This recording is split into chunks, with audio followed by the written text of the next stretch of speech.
Hey, what's happening? It's Bill Smith. We're going to go over the headlines and read some news, but first, I want to talk about the Me Too campaign. Now, this kind of strikes me as odd. I thought Me Too was all about Hollywood. And my fear here is that we're going to water down that message by making it about anything that's just borderline harassment. It just doesn't make any sense. Like, I don't think there's a huge rape problem and sex for gigs opportunity in the photojournalist blogging component of society. I think major Hollywood productions are where we have the biggest problem, you know? So I want to see Weinstein and everybody else like him, you know, serve some time, and I want to see the system cleaned up. What I'm worried about is that this Me Too thing looks like it's been co-opted. Like, it looks like somebody has taken control over it, and now they're just going to make it about anything harassment. It's just going to be the harassment dog whistle. And there's like a feminist component now attached to it. There always was, I think. Rose McGowan's bald woman. She used to be... Remember when she was cute? Like, what happened to that? I'm worried that Me Too is going to get watered down and that it's not going to have the impact it could have had in Hollywood. I want to see the Hollywood casting couch system go away. I want to see the people who are best for the movie and the role and can sell the most seats and, you know, get the most stars on IMDb or whatever. I want to see that happen. I don't want to see them have to sacrifice their morals and access to their body so they can get the part they were meant to play. You know? I want to see that go away. So whenever photojournalists are the latest to become part of the Me Too movement, you know, per Vox and Axios, that kind of worries me a little bit. Okay, but it looks like it's going to be a tool to get some stuff done. All right, I'm not going to spend too much more time on this. I'll just roll over this really quick. The problem that I had with this, really, was that women interviewed in the report say things, okay? Women interviewed in the report, not men, just women. And the problem that they cite here is that they interviewed 50 people over a 5-month period in the industry who described abhorrent behavior, right? That's the word they used, abhorrent behavior. I would think that's like sexual assault, abhorrent behavior. But they say it ranges from unwanted advances and inappropriate comments on appearance to assault. Okay, so it does go as far as assault, but the other end of that spectrum is unwanted advances. Now, if you strip away the word unwanted, you just end up with the word advances. So if you go to the first word and you say, okay, remove the first 2 letters, let's say wanted advances, is that abhorrent behavior? If it is a well-received, wanted advance, sexual advance, I guess?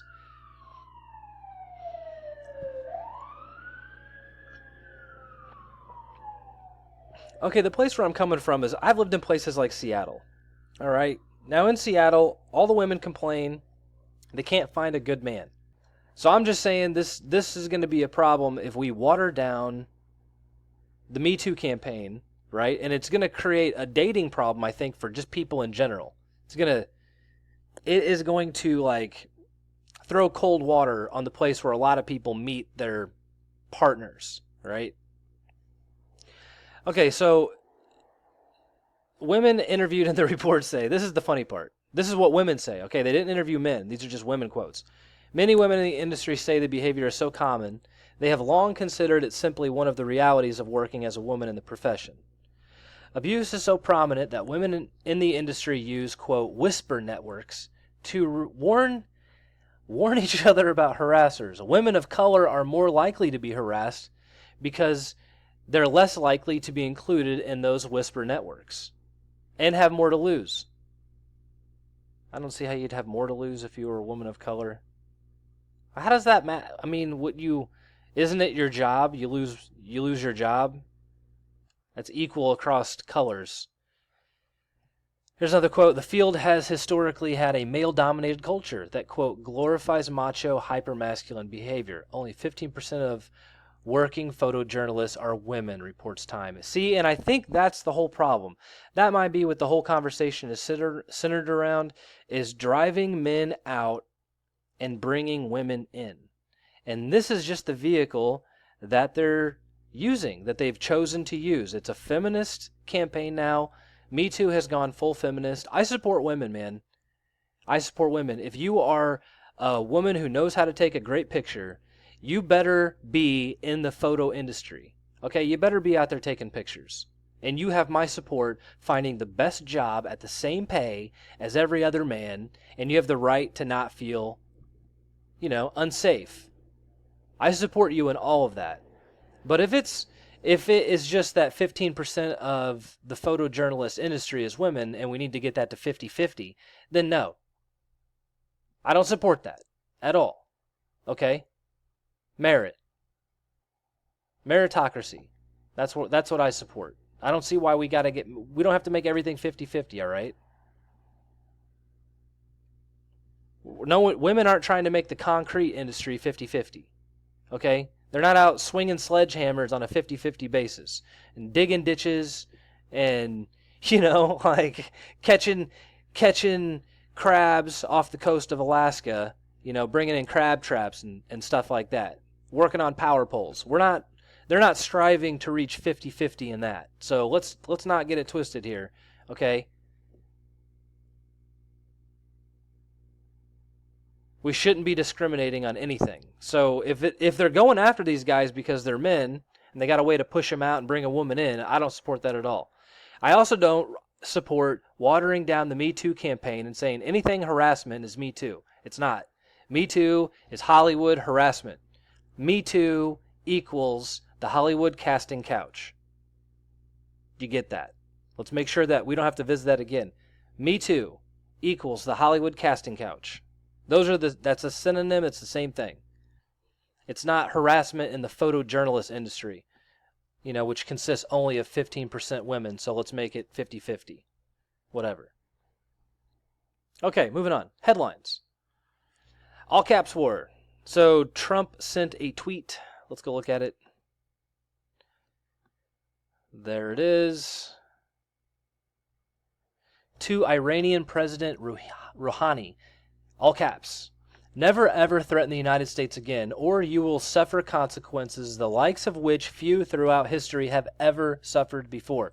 We are no longer a country that will stand for your demented words of violence and death. Be cautious. With an exclamation point. Okay, so that was in reaction to that. Big deal, I guess. It's Twitter.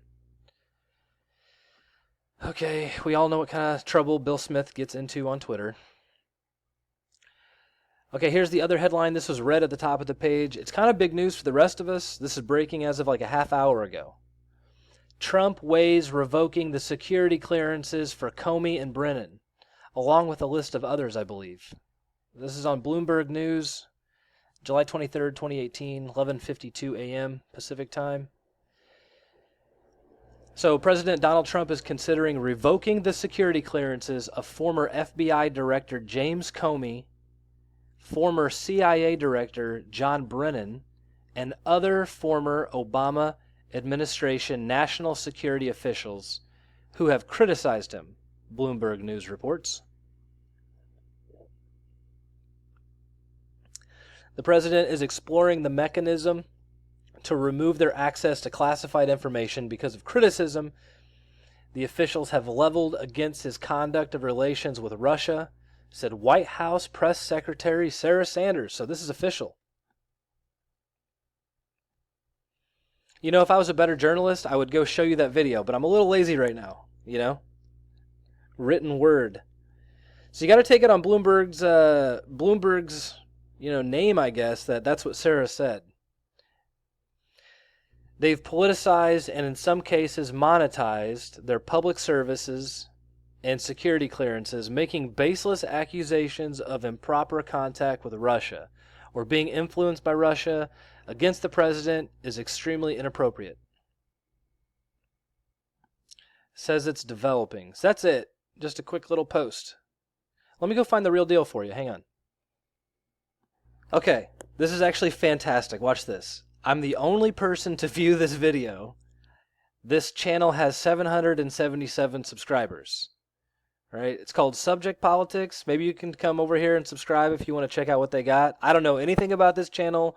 No one's liked, commented, anything. I'm the only person to see it. But they posted the video. They have the raw tape, so let's watch it together. I'm sorry about the volume. I'm not sure if you can hear it okay or not. I'll do more to clean this up in the future. I need to buy a license for the software I use. But here you go.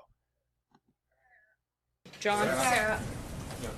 Thank you, Sarah. Senator Rand Paul today made a strong attempt to vitiate the credibility of former CIA Director John Brennan, saying that he's, and I quote, monetizing his security clearance and that it should be removed from him. He even called on the president to do this. Will the president consider Senator Paul's suggestion and call for the removal of former Director Brennan's security clearance? Not only is the president looking to take away Brennan's security clearance, he's also looking into the clearances of Comey, Clapper, Hayden, Rice, and McCabe. The president is exploring the mechanisms to remove security clearance because they've politicized and in some cases monetized their public service and security clearances.